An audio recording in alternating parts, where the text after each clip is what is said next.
Bienvenue pour ce nouveau tutoriel consacré à Unity 3D. Donc dans ce tutoriel nous allons voir comment créer un menu de sélection de personnages avant de lancer notre jeu. Donc ce tutoriel m'a été demandé par un abonné, donc j'ai décidé de réaliser ce tutoriel pour vous apprendre à réaliser ce genre de menu où on doit sélectionner un personnage pour ensuite jouer ce personnage là.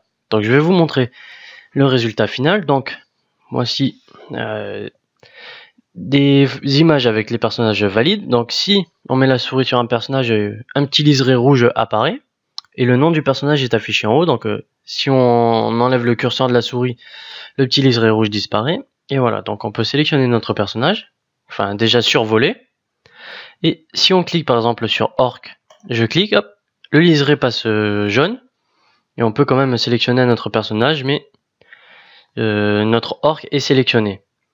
Donc pour lancer le jeu, j'ai mis une simple sphère juste pour faire office de bouton pour me lancer ma scène. Donc on clique et voilà, notre scène avec notre orc. Donc on peut le déplacer et tout, mais je me suis pas attardé dessus. C'est vraiment le choix du personnage que j'ai voulu mettre en avant dans ce tutoriel.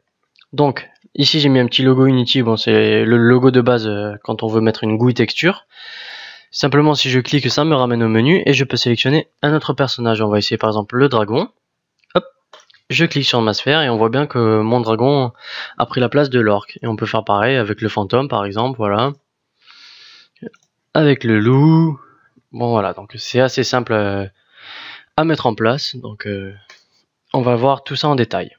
Et ici il y a simplement des cases, elles ne sont pas, enfin elles peuvent pas être sélectionnées, tout simplement parce que j'ai pas d'image en fait.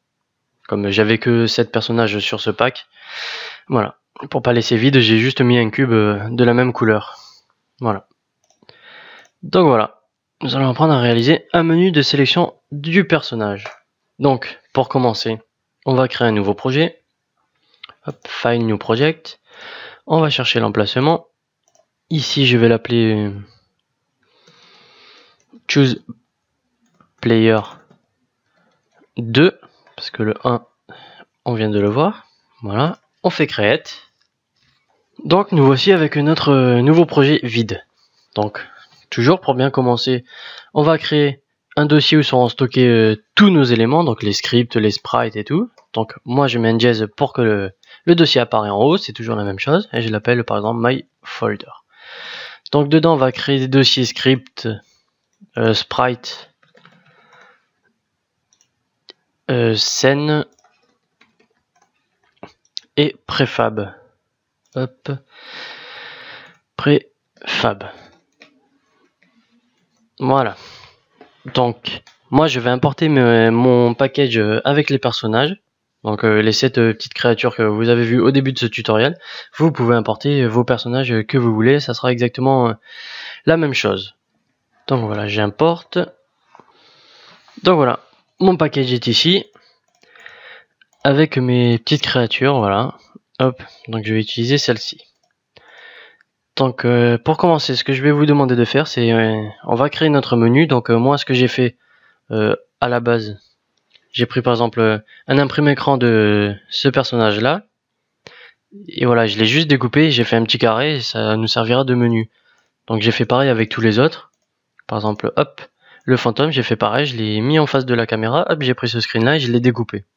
Donc je vais pas refaire cette opération, mais c'est simple, vous prenez Photoshop ou Paint, vous pouvez découper facilement un petit carré avec votre personnage dedans, que vous allez placer tout ça dans le dossier sprite. Donc moi je vais importer tous mes sprites du précédent projet.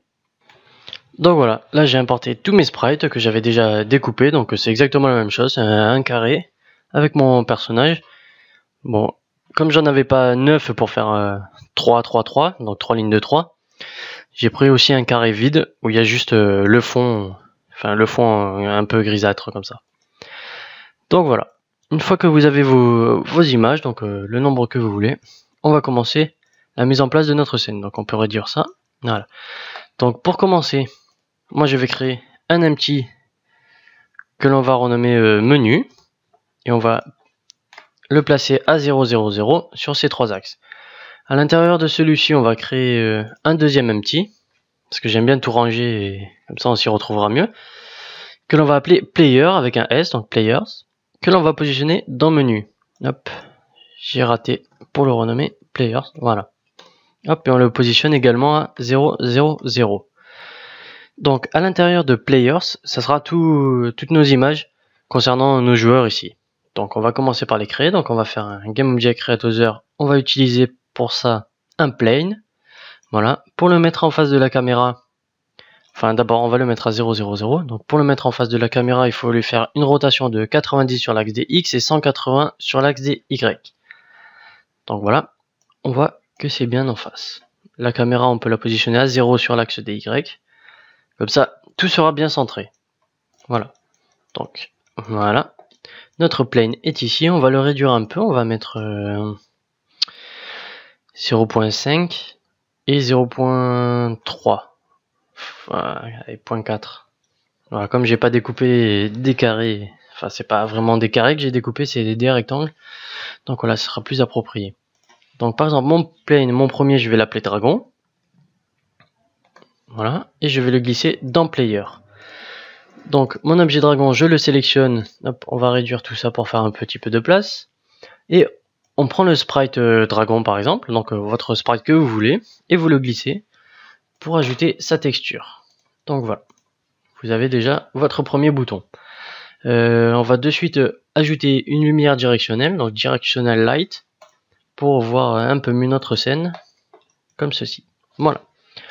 Donc, ce que je vais faire pour aller plus vite, car il faut que je fasse cette opération en 9 fois, parce que je vais faire 3 lignes de 3. Donc, on sélectionne notre premier bouton, moi ici dragon, CTRL D pour le dupliquer, on le renomme de suite, par exemple Ghost. Voilà. Donc, notre objet est dupliqué ici. Donc, on va juste le décaler avec la touche CTRL et l'axe X. Voilà. Et dans ce Ghost, il suffit de lui placer la bonne texture que l'on veut. Voilà. Du coup, on peut faire des CTRL D, on décale, et ici, au lieu de Ghost, ça sera une momie. Et voilà, nos boutons sont créés assez rapidement, au lieu de créer un autre plane, de le repositionner et tout. Donc voilà, on va faire cette opération pour chacun de nos boutons. Donc, hop, dragon. J'ai fait dragon, ghost, momie, orc. Hop, ici. Orc. CTRL D.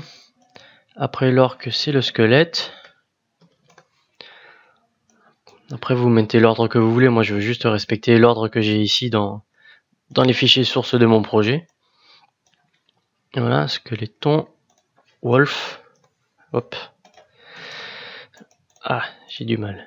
Wolf. Hop, il n'en reste plus qu'un.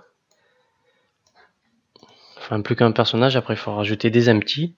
Donc, orf, zombie. Hop, et voilà. Là, il me faut deux objets vides, enfin deux textures vides. On sélectionne les deux, on fait glisser l'empty, la texture empty, et je les renomme empty et empty aussi. Voilà. Donc maintenant, on a la base pour commencer notre menu. Donc on voit que ce n'est plus centré, c'est normal. Il va falloir décaler notre GameObjectPlayer pour être centré. Donc on va le positionner.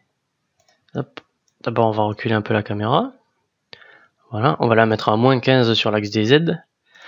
Et le player, on va l'augmenter ici pour que ça soit centré. Donc moi j'ai mis -6 dans l'axe des X et 5 en Y. Donc après ça dépend de la taille de vos images. Si vous avez créé vous des carrés, moi c'est des rectangles. Donc voilà, on a déjà la base pour commencer. Donc maintenant ce que je vais faire, je vais dupliquer mon carré vide, là, mon rectangle vide. CTRL D, je vais le sortir et le mettre dans le menu au lieu de player, que l'on peut minimiser maintenant. Et là, on va lui ajouter un matériel. Donc on va faire un clic droit, new folder, matériel. Et on va créer un nouveau matériel, que l'on va nommer red par exemple. Hop, on lui assigne une couleur rouge. Je duplique, que je vais appeler yellow. Et je le mets une couleur jaune. Voilà, donc dans l'empty que j'ai créé ici, je vais le renommer, je vais l'appeler cursor. Alors ça sera notre curseur de sélection. Donc moi j'ai choisi de faire un rectangle que l'on va positionner derrière notre image, donc on ne le verra pas. Justement, on va l'agrandir un petit peu juste pour que les bords soient visibles dans tout le cube. Donc on lui applique la texture rouge. Voilà, donc on le voit toujours pas, mais si on le décale, il est bien rouge. Il va falloir juste le positionner derrière notre plane de l'image. Donc ici dans l'axe des Z, il faut le positionner par exemple à 0,01. Il faut vraiment le positionner à peine. Enfin, le décaler à peine pour qu'il garde à peu près sa dimension, parce que si on le recule trop, voilà, tout va être décalé, vous pouvez apercevoir ça en bas. Donc il faut bien le décaler de 0,01 par exemple, vous pouvez mettre 0,2 tant que c'est pas une grande valeur. Donc notre curseur, il va falloir augmenter sa taille pour qu'on puisse le voir à travers notre image. Donc hop, on va cacher ça. Voilà, donc la taille a été de 0,5 que je vais mettre par exemple 0,7 est trop. On a dit 0,5, ouais, 0,53 et sur l'axe des Z 43. Bon, allez, 43, voilà. Ça me paraît pas mal. On agrandit le jeu pour voir, ouais. Donc là il sera bien visible, ça sera impeccable. Donc cet objet s'appelle curseur et on va le dupliquer. On va le nommer cette fois-ci selected cursor. Voilà. Selected cursor et on lui applique la texture yellow au lieu de rouge. Donc voilà, il y a les deux textures au même endroit, mais c'est pas grave car on va les faire disparaître dès que le jeu commence. Donc si vous les avez créés ailleurs, ce n'est pas grave. Donc voilà, on a déjà une bonne base pour commencer. Donc notre menu est pour l'instant terminé. Non, on va faire un autre truc avant. Donc GameObject Creator, un 3D texte. Voilà. Donc les 3D textes, c'est un peu spécial car ils sont flous. À chaque fois ils sont flous. Hop, on peut zoomer là, on voit bien que le texte n'est pas net. Donc pour remédier à cela, il faut lui augmenter le font size à par exemple une grande valeur. Donc moi je mets 1024 à chaque fois. Donc si on dézoome, on voit bien que le texte est géant. Donc on va le réduire avec l'outil ici pour redimensionner la taille. Hop, on le réduit. Voilà. Je pense que c'est à la bonne taille. Du coup, si on agrandit ici, on voit que notre texte est un peu plus lisible qu'au départ. Donc, dans encore, là je vais modifier, je vais mettre middle center pour que le texte soit centré. Et voilà, je le mets au-dessus du menu par exemple. Voilà. Histoire qu'on le voie entièrement dans notre jeu, je vais monter la caméra un petit peu. Voilà. Et à la place du Hello World, je vais mettre rien, une chaîne de caractères vide. Et je vais renommer ce new text en par exemple text name. Text name que l'on n'oublie pas de glisser dans l'objet menu, histoire que tout soit bien rangé. Donc voilà, on peut commencer notre script, mais avant tout, on va créer un autre empty. Donc l'empty, on va le renommer, on va l'appeler script. Voilà. J'aime bien créer un objet script, comme ça on peut y accéder s'il y a des scripts globaux, comme l'on va faire maintenant. Donc on va créer un nouveau script dans le dossier script, donc en C#, que l'on va appeler global. Voilà. Donc notre script global, on va le glisser dans le GameObject script et on va commencer à l'éditer. Donc voilà notre script. Donc on va commencer par récupérer nos deux curseurs. Donc on va faire public statique. Donc on met statique car ça sera une classe statique, comme son nom l'indique. On va récupérer deux transforms, donc un qui s'appelle cursor et l'autre qui s'appelle selected cursor. Voilà. Donc à la place de la fonction start, on va mettre awake qui se déclenche avant la fonction start et on va assigner ces deux attributs. Donc cursor sera égal à GameObject.find cursor. Si vous les avez appelés pareil que moi, donc ça sera pareil. Cursor et selected cursor et selected cursor ici aussi. Voilà. Donc nous avons récupéré nos deux curseurs. Donc maintenant il va falloir récupérer le texte, donc public statique, donc on veut un text mesh qui sera égal à text name. Donc en dessous on va récupérer de la même manière, donc text name sera égal à GameObject.find, on l'a appelé text name il me semble, .getComponent, car en fait text mesh c'est un composant de notre GameObject, donc getComponent de type text mesh, voilà, on devrait être bien. Voilà, on va récupérer une variable publique, donc public statique, statique de type string qui va s'appeler current player. Donc dans cet objet de type string, on va renseigner le nom de notre joueur, enfin le nom de notre créature. Donc voilà. Juste après ça, il va falloir masquer nos curseurs dès que le jeu commence. Donc on va faire un cursor.renderer.enable égale false. Et on va faire pareil pour le selected cursor. Voilà. Comme ça, les deux curseurs seront masqués au lancement du jeu. Donc, on peut retourner dans Unity. Bon, on va déjà commencer si au lancement du jeu, ces deux curseurs là disparaissent. Donc, on fait play et on voit qu'ils disparaissent bien. Donc, maintenant, il va falloir créer un autre script. Donc, on va créer déjà un nouveau dossier dans le dossier script qui va s'appeler menu. Donc, ça sera tous nos scripts concernant ce menu là. Et on va l'appeler player selection.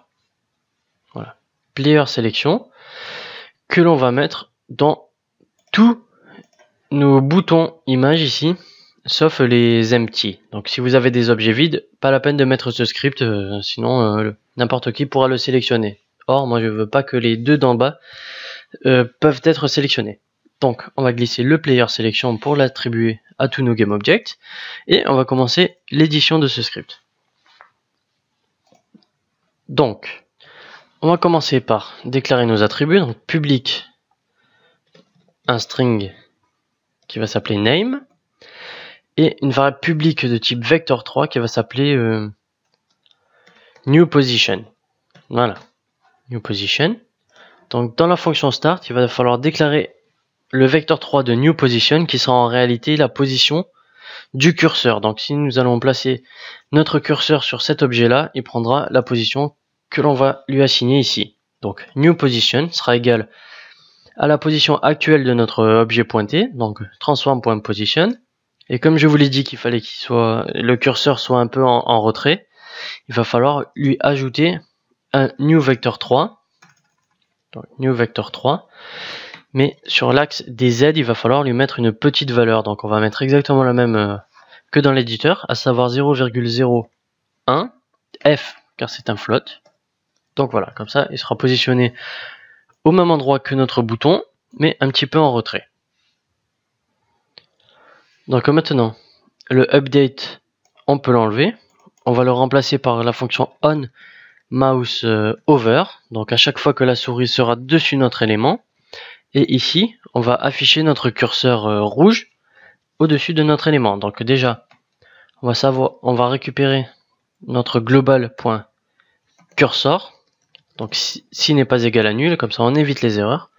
Donc si n'est pas à nul, on va faire global.cursor.transform.position qui sera égal à notre new position. Donc là, on place notre curseur derrière l'élément que l'on pointe et on va afficher ce curseur car je vous rappelle que l'on l'a caché à l'instanciation du jeu. Donc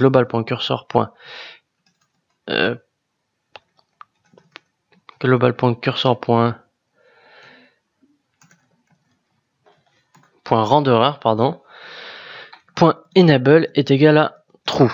Voilà, donc on affiche notre curseur à la position de notre image. Et par la même occasion, une fois que notre souris sort de cette image, on va devoir cacher le curseur. Donc la fonction on mouse exit, on va juste cacher le curseur. Donc global, enfin on va tester si le curseur n'est pas égal à nul, comme ça évitera les erreurs par la suite. Si le curseur n'est pas égal à nul, on va faire global.cursor.renderer.enable est égal à false. Donc on peut déjà tester ce bout de script. Voilà. Hop, on fait play. Là, il n'y a plus de curseur. On met la souris, le curseur apparaît. Et on enlève, le curseur disparaît. Donc ça marche sur tous les éléments car on a mis le script sur tous nos éléments ici. Donc voilà. Jusqu'à là, tout fonctionne. On peut voir l'objet sélectionné. Donc maintenant, il va falloir réaliser le clic. Donc à mon clic, il va falloir faire apparaître le curseur jaune à cette même position et le laisser au même endroit. Par la même occasion, on va, une fois que notre souris pointe sur un élément, afficher le nom ici. Donc, on va commencer par afficher le nom. Donc, on mouse over. On va faire un... Hop, pas ici. En dehors du if, on va faire un autre if. If global.textName n'est pas égal à nul. Voilà. Et on va faire un global.textName.text est égal à notre attribut name ici. Donc, name. Voilà. Et par la même occasion, on va recopier ça dans le onMouseExit et on va cacher le nom. Donc on va lui passer une variable, enfin une chaîne de caractères vide. Donc voilà, on va tester déjà si le nom apparaît bien en haut et s'il disparaît bien une fois qu'on a enlevé la souris. Ça ne marche pas parce que hop, on a oublié de renommer, enfin d'attribuer un nom ici. Donc en fait ça fonctionne mais ça nous affiche une variable vide. Donc je vais rapidement mettre les noms à chacun de mes objets. Hop, ghost, mummy, orc, skeleton, ouais, chaque fois que je me trompe, wolf et zombie. Voilà, du coup on peut retester et normalement ça doit fonctionner. Voilà, on voit bien que les noms de nos objets s'affichent parfaitement. Donc voilà, et ça disparaît une fois qu'on enlève le curseur. Voilà, donc ça c'est une option que vous pouvez enlever si vous voulez que le dernier nom sélectionné reste.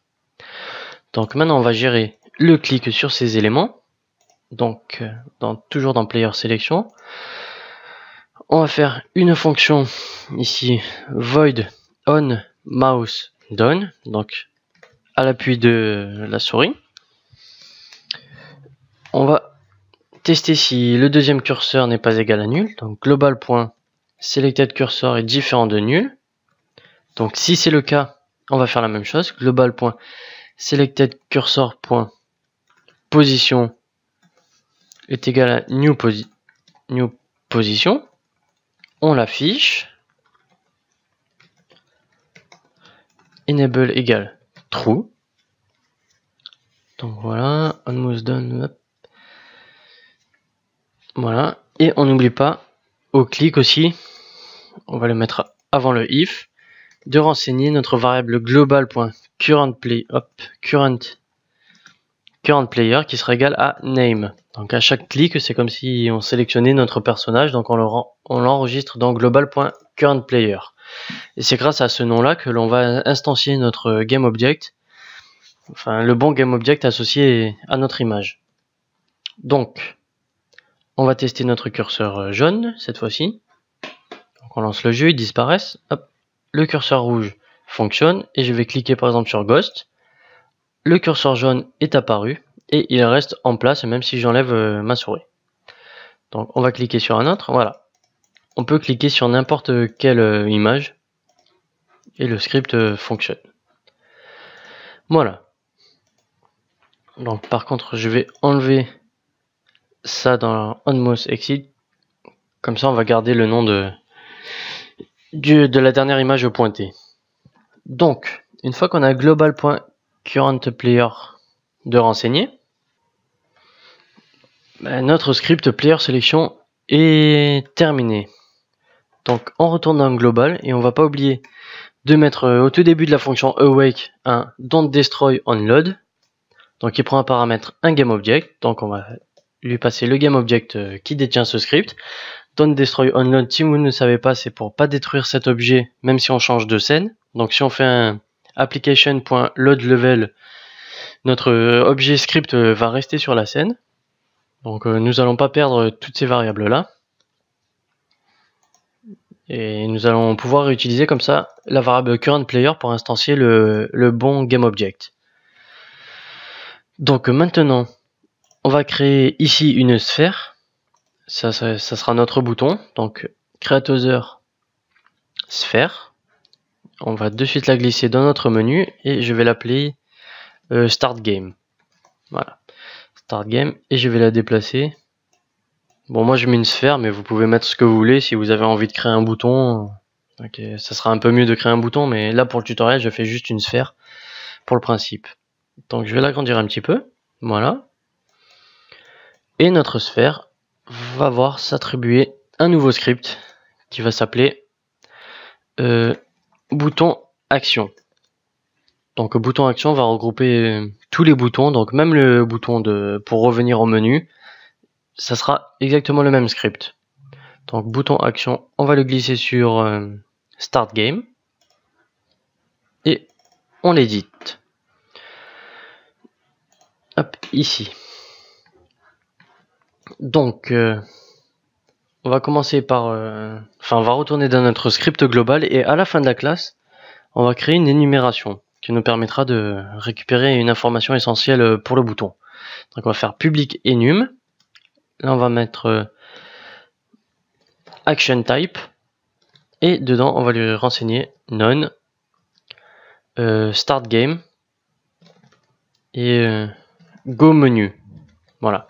Donc ça sera 3 boutons, donc un bouton qui fait rien, un bouton qui démarre le jeu et un bouton qui nous fait revenir au menu. Donc vous pouvez rajouter autant de boutons que vous voulez. Donc action type. On va créer du coup un attribut ici de type action type que l'on va appeler type. Voilà. Et dans la fonction update, on n'en a pas besoin. Dans la fonction onMouseDown, on va faire un switch de notre type. Donc switch de type. On va faire un premier case avec actionType.startGame. Donc start game va nous permettre de lancer notre jeu. Donc on va faire, notre premier niveau, application.loadLevel. On va appeler notre niveau level 1. Voilà. Et on va faire un deuxième case. Hop. Non, c'est pas ici. Un case actionType.goMenu. Hop. Et cette fois-ci, ça nous fera revenir au menu. Donc loadLevel. Alors vous appelez menu si vous voulez. Donc on va enregistrer notre scène et moi je l'appellerai menu. Donc vous pouvez l'appeler comme vous voulez. Donc ici, je vais enregistrer ma scène. Donc my folder dans le dossier scène. Et je vais l'appeler menu. Hop. Voilà, du coup on a notre menu ici. Donc au début, ce qu'on va faire, c'est qu'on va cacher la sphère si aucun personnage n'est sélectionné pour éviter tout bug. Donc sinon n'importe qui pourra lancer le jeu alors qu'il n'a pas sélectionné de personnage. Et du coup, ça ne sera pas optimisé. Donc on va cacher notre sphère, on retourne dans Global. Et on va récupérer notre sphère. On va faire un public statique, un transform, et on va l'appeler Start Game, bouton. Voilà. Et on va récupérer cet objet-là. Donc, ah non, j'ai même mieux que ça. Car ça, ce n'est pas très optimisé. On va le faire plutôt dans le script bouton action. Donc ici, on va recréer la fonction update. Hop. Et on va faire if global.currentPlayer est différent de nul. Donc si c'est le cas, on peut afficher notre sphère. Donc on va faire un transform.renderer.enable est égal à true. Sinon, on cache notre bouton. Donc transform.renderer.enable est égal à false. Voilà. Donc par la même occasion, on va tester si notre transform contient un renderer. Donc on va englober ce if else par un autre if transform.renderer et différent de nul. Voilà, comme ça on se protège pour d'éventuelles erreurs. Donc on va tester pour voir si notre sphère au lancement du jeu disparaît comme on veut. Donc notre sphère a disparu, on clique et notre sphère réapparaît. Du coup on pourra lancer notre jeu. Donc là vous ne pouvez pas encore cliquer. Donc hop, on retourne à Unity. On clique sur notre sphère, donc Start Game, et ici on lui change son type. Donc de None on va le passer à Start Game. Donc maintenant on pourra cliquer, ça nous fera passer dans l'autre scène. Mais d'abord on ne l'a pas créé, donc on va faire un CTRL N pour faire une nouvelle scène. Donc vous sauvegardez bien la scène précédente nommée menu. Donc ça, cette scène là, on va la sauvegarder dans scène et on va l'appeler level 1. Hop, level 1, car ici j'ai mis level 1. Donc si vous voulez l'appeler autrement, level 01 ou niveau 1, vous devez changer également cette variable histoire que vous ne vous retrouvez pas avec un bug. Donc dans Unity, notre scène, notre premier niveau, on va commencer par lui créer un plane. Donc un plane que l'on va positionner à 0, 0, 0 et on va l'agrandir de 5, 5, 5. Voilà. Là, on est bon, on va créer un empty que l'on positionne également au centre de notre scène et on va l'appeler player. Donc notre player va être instancié dans cet objet-là. Donc on va commencer par créer des scripts, pour le player. Donc dans le dossier script, on crée un autre dossier player et on va créer un script en C# que l'on va nommer player control.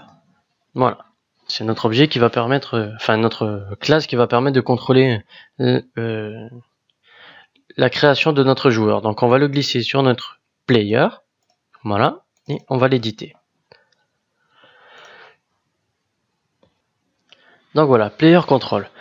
Donc déjà, il va falloir renseigner tous les personnages que l'on peut avoir dans notre jeu. Donc il va falloir créer un tableau de transform pour récupérer tous nos personnages. Donc on va faire un tableau public de type transform.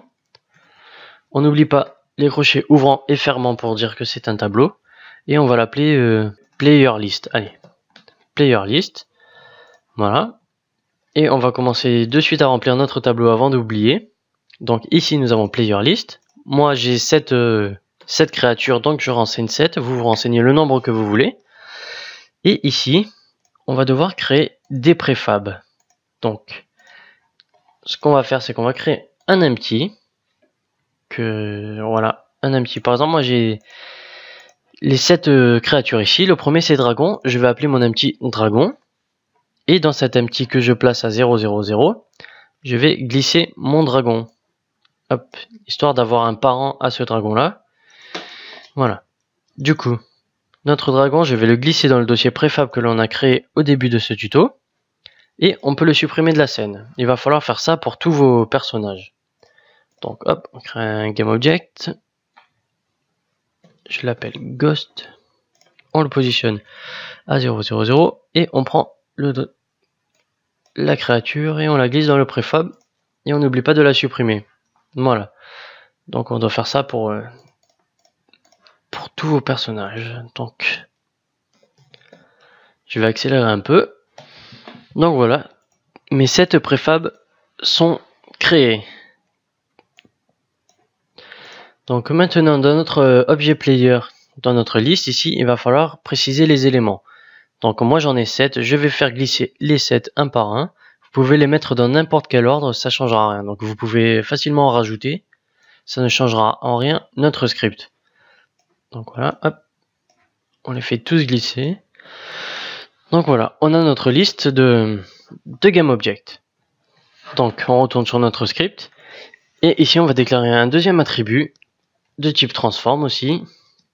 Sauf que ce n'est pas un tableau et ça va être notre personnage actuel, donc current player. Donc dans la fonction start, il va falloir chercher si dans notre liste, nous avons un GameObject qui porte le nom de global.currentPlayer. Donc pour ce faire, il va falloir déjà tester si global.currentPlayer est différent de nul. Voilà. Si c'est le cas, currentPlayer sera égal à notre liste de players, player list. Et ici, pour faire des requêtes dans nos listes, il va falloir importer une librairie qui s'appelle Linku ou Link, ça dépend de comment on le prononce. Donc system.link.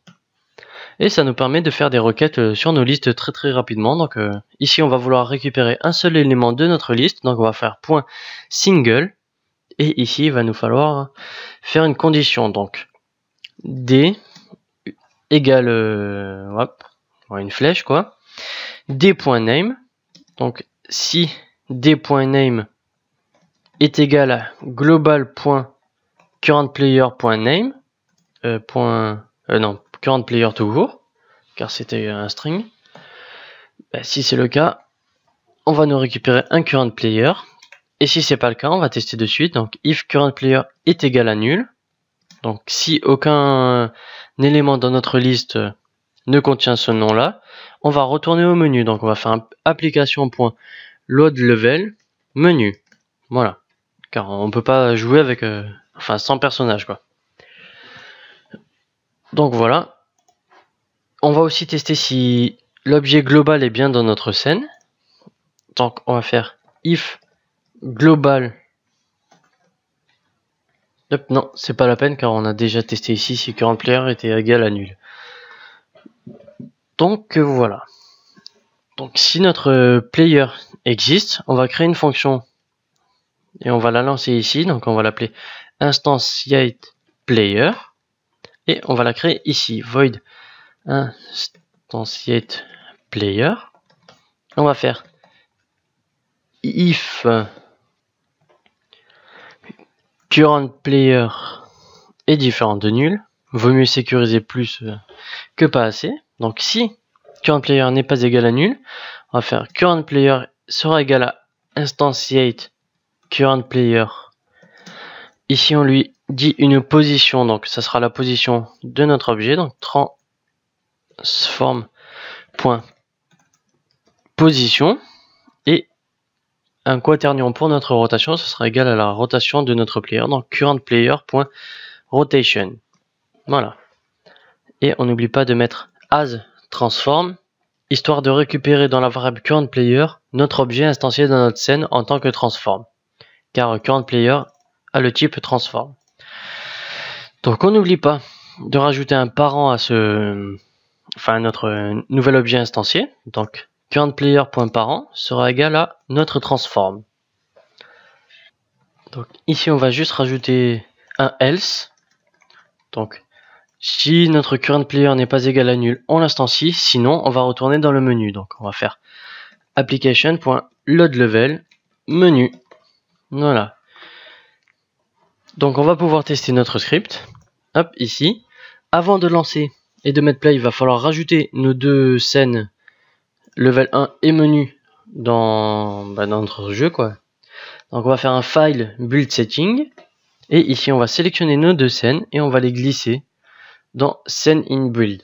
Et moi par défaut je mets toujours le menu en haut, histoire qu'on retrouve bien le menu en position 0. Bon, c'est pas très important ici, mais c'est des bonnes habitudes à prendre. Toujours le menu en haut et les niveaux après. Donc on va pouvoir lancer notre script. Donc vous voyez bien que on est sur le niveau 1. Et quand on met play, ça nous renvoie directement sur le niveau 2 car on n'a pas choisi de personnage. Donc on va choisir par exemple le dragon. Notre sphère apparaît, on clique et on voit bien que notre dragon ici est instancié.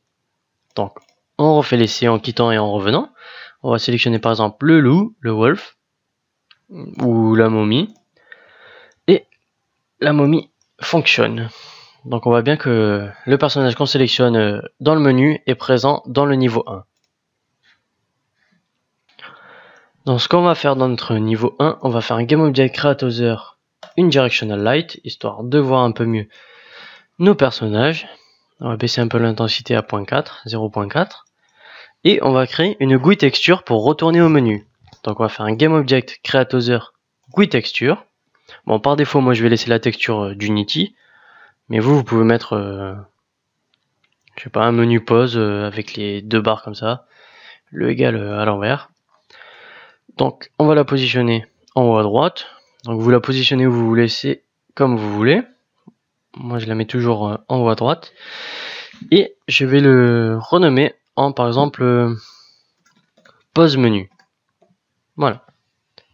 Dans ce pause menu, on va lui faire glisser un script que l'on a déjà créé, qui s'appelle button action. Donc, on le glisse. Et ici, dans le type, on va sélectionner notre go menu. Donc, on peut tester. Donc, on arrive à notre menu. On prend un personnage, on joue. Voilà. On clique sur Unity. Et on voit bien que ça nous renvoie sur notre menu. Donc, du coup, on peut tester. Voilà. On peut tester le menu de revenir en arrière. Par contre, nous avons un problème. Par exemple, on sélectionne la momie. On prend la sphère. Et quand on retourne au menu, la sphère est déjà... est visible. Donc si on reclique dessus, on va se retrouver encore avec la momie. Donc pour ce faire, on va remettre notre variable ici current player à nul. Comme ça, notre sphère va se cacher. Donc on va retourner dans notre script button action et dans notre go menu, juste avant le application load level, on va faire un global.currentPlayer est égal à une chaîne de caractères vide. Donc on peut tester.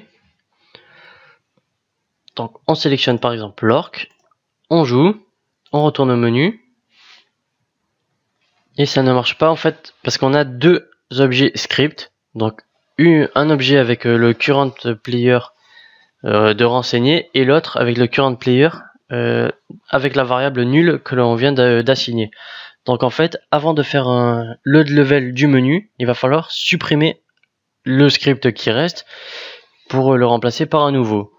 Donc ici, à la place de global.currentPlayer, on va faire un destroy et on va détruire notre script. Donc on va faire un GameObject.find script.GameObject.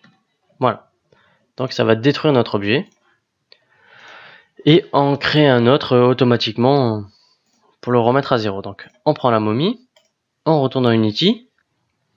J'ai oublié de rajouter dans notre bouton action ici global.player n'est pas égal à nul et donc une deuxième connexion global.currentPlayer.length est supérieur à 0. Donc si le nombre de caractères contenu de la variable currentPlayer est supérieur à 0.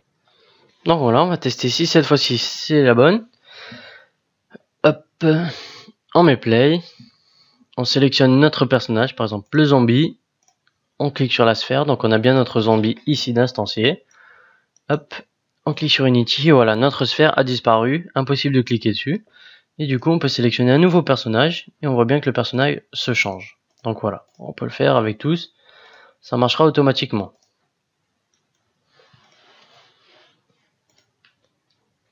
Donc voilà, on va s'arrêter là pour ce tutoriel consacré au choix d'un personnage dans le menu pour jouer.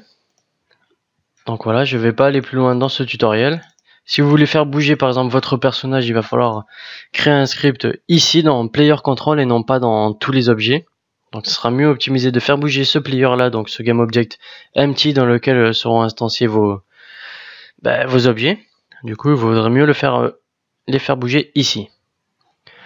Donc voilà, j'espère que ce tutoriel vous a plu et que vous a appris à créer un système de menu avec un choix de personnage, et je vous invite à rejoindre ma chaîne YouTube dans laquelle vous retrouvez toutes mes vidéos consacrées principalement sur le moteur de jeu Unity 3D, et à bientôt dans un prochain tutoriel.